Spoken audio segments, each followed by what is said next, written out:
Well, most of you know me, some of you don't, but I have to say the basis for most all of my not only public service, but service to the community, service to nonprofit organizations and those type things, I got my foundation right here.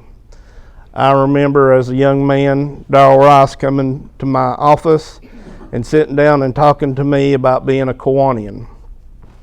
And didn't even know how to say it at that particular time, didn't know what you even did or anything like that. But I had a lot of faith in Darrell Rice. He was a mentor of mine, and I'm so glad to this day that I joined Kiwanis and what it's meant to me in my life. Again, it's been my foundation. So got a lot of learning here, good learning, and then I got a few learning lessons that I didn't enjoy. But that being said, it makes me the man that I am today. I'm going to talk to you briefly about last week's extraordinary session that the governor called, and I'm going to give you some highlights of that since the media can't post anything but confusion and agitation and pushing and shoving and this kind of things. We did a lot of good things, and of course you don't hear about those things, and I will address a little bit about what's going on in Nashville. We've had a couple of Democratic representatives that got elected. Now, one of the very first lessons I learned when I went to Nashville was there is a huge difference between East Tennessee Republicans and Democrats and West Tennessee Republicans and Democrats. We spend more time fighting with our own party from the west end of the state than we do the Democrats a lot of times. I have to say, just for disclosure, everybody in my family was a Democrat to me. My grandfather, my mom and dad both were Democrats at one time, and I seen the light, so that's why I'm Republican today.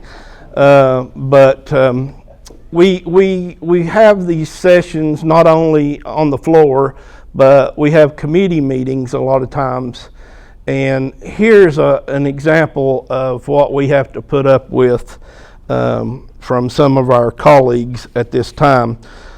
In one of the committees, they were talking about education-wise on certain books that we were going to take out of the library due to pornographic areas within the book. And we were debating that and talking about, we didn't want to overstep our bounds, but yet we wanted to protect our children as well. And in the conversation, everybody was talking about different things dealing with the subject. And we had one Democratic representative who raised his hand. He was recognized, and he wanted to know if the chairman thought that the glove fit OJ. Has absolutely nothing to do with what we were talking about, but that started a platform for them to be able to rant and rave, never dealing with the subject. And I can tell you, we go through enough committee meetings as it is, let alone expanding them out because somebody just wants to talk and get their news bite on TV. This last week, we spent 8 days in extraordinary session. And I can tell you, I know of one committee that spent over 22 hours in session, in committee meetings discussing different things. We started out with 114 bills in the House. We ended up with 20 bills that made it out of committees that would have made it to the floor and to be discussed and debated. So in other words, we killed 94 bills. Now, that's another big thing that we do, especially the gentleman from Northeast Tennessee, myself, David Hawk, Tim Hill, Bud Halsey. we probably spend 75 to 80% of our time dealing with stuff that affects our community. What's always good for Nashville or Chattanooga or Memphis is not always good for Kingsport. And it's nice to be able to have our relationships with the cities, city of Kingsport and Bristol and our county, to be able to call them and say, hey, this is what's being discussed. They're thinking about bringing a bill that deals with this. How is this going to affect us? And to be able to talk to our city managers and things on the other end and get a true interpretation of how it's going to affect us and not just something that somebody's thought about, it makes a huge, huge difference. And most of the time that's what we do is we end up killing bills because they're not good for Tennessee and they're not good for our area. So we ended up killing 94 of those bills. 20 of them made them to the House. We went into floor session, was discussing these, and before we even got out of that House session, we were told that the Senate was not going to take up any bills. So I think they spent 15 minutes in session that day and adjourned and decided they were going home and they weren't going to take up anything. Well, this was a great opportunity for us to be able to truly sit down and look at areas that we could make safer for Tennesseans, safer for our schools, the mental health issues that was before us, some of these things. We had an opportunity to do some really good stuff. And through the House, we worked really hard, and a lot of the guys, spent all summer long coming up with areas that would not affect our constitutional rights, our Second Amendment, but yet it was an avenue that we hadn't even thought of before, that we could do something to make it safer for our schools. So there was a lot of hard work that went into that, and so it was very disheartening and kind of makes you upset a lot of times when you're doing all the hard work and the heavy lifting and the Senate on the other side of the floor there does not want to take up anything. They ended up approving 3 bills. Those 3 bills were all governor-supported bills, and they voted to approve the appropriations for the 20 bills that we had in the House. But they did not vote on them, so they're just dead at this point. But we can bring them back up in January, I believe, and the money appropriation is already there. Some of the things that I wanted you to be aware of, there was, I think, 3 red flag bills that come before the House. None of the 3 of those even made it out of committee. So that's just to let you know that we are truly looking out for Second Amendment rights, First Amendment rights, anything we can do to protect the Constitution. Most all your Republican representatives in the state truly take that into consideration, and we don't want to do anything to negatively affect the Constitution in any way, because if you got a little slip here, that's just the nose under the tent, and who knows what they would bring next. So we ended up doing some public safety things, and I'll try to tell you exactly where the money went and how it's being planned to be spent on the sessions that we did in the special session. $50 million of that will go to providing mental health services within the state. $30 million will go to higher education under safety grants. $10 million will go to the Department of Education for the purpose of offering school safety grants.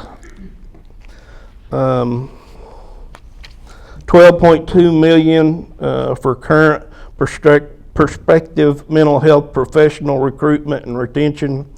Now, this is an area I wanted you to be aware of because it may affect some of your family, probably more of your grandchildren if you're my age. But we approved this money that would allow anyone who wants to go to school to become a mental health worker, psychiatrist, psychologist, those type things. We will be providing a tuition number. We don't know what that is yet. We'll have to figure that out.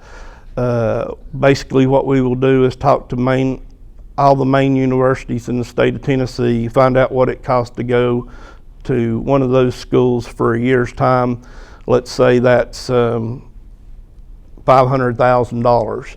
Then that will be the bonus that we provide to individuals, because we don't want somebody saying that they're going to go to Harvard to get their degree and it end up costing $100,000 or whatever.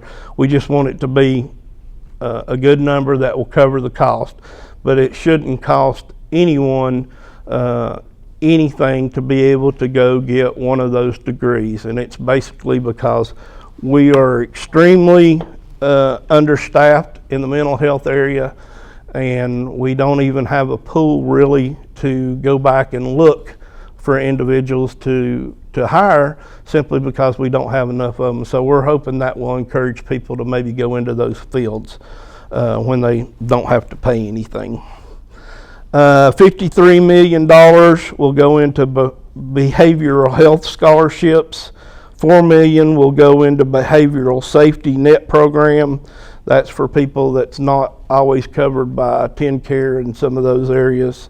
$1.6 million reduction in sales tax and permanent elimination of taxes on gun safety products such as safes,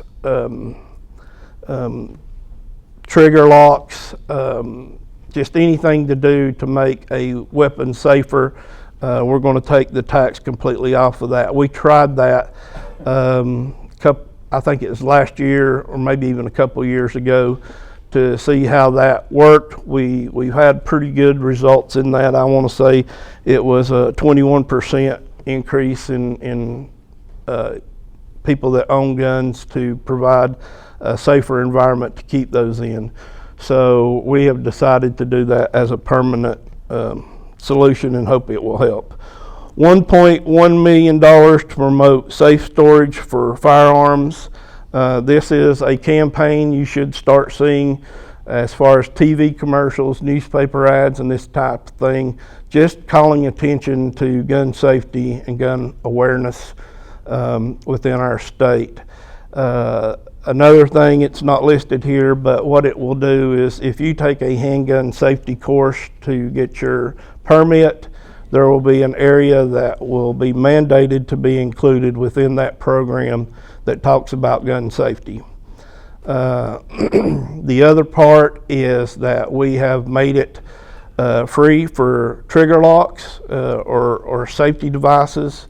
You can go to your local police department or state tag department, those type things, and ask for a gun lock, and they will give you one free of charge. Most of you gun owners in here knows that there's a federal program there. If you buy a new gun and it's registered and you purchase that at a legitimate store, 9 out of 10 times they come with the locks in them. But this is just a way that we can, people go sell and trade all the time when it comes to guns, and this is just a way, hopefully, we can make guns just a little bit safer. We had, I want to say the House Bill 7041 was an area that a lot of people looked at. And right now, if you are convicted of a mental health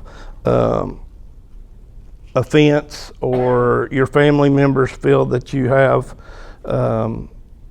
problems and it's reported to the local police department or to your local health department, if it's something that's doing that is a threat, not just somebody saying, I'm gonna blow something up, that wouldn't trigger it. But if somebody says, I'm gonna blow something up at the Kiwanis meeting Friday, then that is to be reported within 72 hours to the TBI. And and your local law enforcement. Hopefully we can get to a lot of these things that have been happening and get to it in an earlier state. I can tell you the catastrophe we had at Covenant, we've been hollering for months that they need to release the girls' manifesto. They will not release that to the public at this time, but I can tell you why, because as representatives, we got to see the manifesto. It was redacted, but that was fine. But within there, you can see that there was an actual problem with this young lady. It didn't just pop up one day. The parents were aware of it. There had been a report to the local law enforcement. They did nothing with it. And hopefully we can keep something like that from happening again and deal with it on the front end. A lot of the things we're trying to do is basically reactive from the problems that we've had. I have a bill that I'm bringing in January when we approve the $250 million, somewhere around there. David, correct me if I'm wrong, to put an SRO in every school, not just public schools, but this would affect private schools and charter schools, because we want an armed presence within that school to harden that school just a little bit. And if they do not have them, this is a way that the small counties who can't afford a lot of this, the state will pay for that to put an SRO. I am bringing a bill in January that would basically say if your school already has an SRO, which I think we have SROs in about every school now, I think. But instead of losing that money or not using it or hiring another SRO, then they could take that money and maybe look at hiring a counselor or a mental health evaluator and put one of those in every school so we can catch some of these stuff as it starts to happen and prevent it from ever getting to a place to where people lose their mind and try to go out and hurt people. To this day, it just blows my mind. I don't understand how a person can get to a point in their life that they say, I'm going to go to an elementary school and shoot kids and shoot it up is the answer to anything. It just blows my mind. I don't understand that. But anyway, that's some of the numbers. I could go on all day, but I know you guys don't want me to do that, and we'll hit the highlights and go on. I'm going to leave a few minutes to answer some questions, but the big thing I wanted to leave you guys with today is we have done a lot of good things. We have a lot of good things just sitting on the table. Those 20 bills, each one of them, I have to say, is something that can make our Tennesseans safer. It can make our schools safer, and hopefully it can get some services to people that's not eligible and not able to do those services now. We just need to get the Senate off their butts and get them to take up the bills and approve them. So, any questions? Don?